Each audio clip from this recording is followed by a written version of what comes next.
আজকে আমরা দিয়াবাড়ি গিয়ে চাপটি ফুচকা সহ আরও কী খেলাম তা তোমরা আজকে এই ভিডিওতে দেখতে পারবে। হ্যালো এভরিওয়ান, আসসালামু আলাইকুম। সো আজকে হচ্ছে দিয়াবাড়ির পার্ট 2। তো এর আগের ভিডিওতে আমি শুধু দেখিয়েছিলাম বোটিং করার ভিডিওটাই। তো আমি ভাবলাম যে দিয়াবাড়ি যেহেতু আমরা খাবারও খেয়েছি, তো খাবারের ভিডিওগুলোকে আমি দিয়ে দিই। ভিডিওটা খুবই মজাদার হতে যাচ্ছে, তাই স্কিপ না করে পুরোটা দেখে নিও। সবার প্রথমে আমরা একটা স্টলে গিয়ে সবাই মিলে বসে পড়লাম। হ্যালো গাইস, আমরা দিয়াবাড়িতে ঘুরতে আসছি।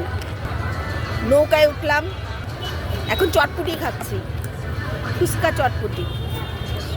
সেখানে আমরা কয়েকটা ফুচকা এবং চটপটি অর্ডার করে দিলাম। তারপর আমরা সবাই বসে বসে ওখানে চিপস খেতে লাগলাম। আর এই চিপসগুলো রিভিউ দিতে গেলে বলা যায় চিপসগুলো অনেক বেশি শক্ত ছিল। বাই দ্য ওয়ে, রিভিউ দিতে দিতে আমাদের ফুচকা চটপটি অর্ডার এসে পড়েছে। তা আমি অর্ডার করেছিলাম চটপটি। এখন আমরা সবাই মজা করে ফুচকা চটপটি খাচ্ছি। তো গাইস, আমরা দিয়াবাড়িতে আসছে এতক্ষণে কিন্তু আমাদের ফুচকাও এসে পড়ছে। তো আমরা এখন খাবো। আমাদের দিয়াবাড়িতে অনেক মজা করতেছি, আপনারাও আসতে পারেন। এখানে অনেক মজার জিনিস আছে যা আপনারা এক্সাইটেড করতে পারেন অনেক কিছু। তো আপনারাও আসেন, মজা করেন। তো আল্লাহ হাফেজ। তো এখন আমরা সবাই অনেক আনন্দ করে চটপটি ফুচকা খাচ্ছি।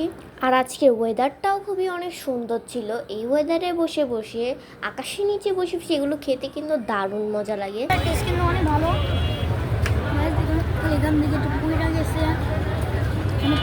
এই ফুচকাটা নষ্ট। এই ফুচকাটা আহত হয়েছে প্লেন থেকে পড়ে, আহত হয়েছে প্লেন থেকে পড়ে।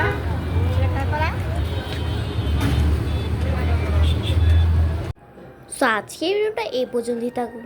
দেখা হবে নেক্সট ভিডিওতে। আর দিয়াবাড়ির আরও এরকম মজার ভিডিও দেখতে চাইলে তোমরা অবশ্যই কমেন্ট করে জানিয়ে দিও যে আজকের ভিডিওটা ঠিক কেমন হয়েছে। যদি ভালো হয় তাহলে আমি এরকম ভিডিও আরও নিয়ে আসবো।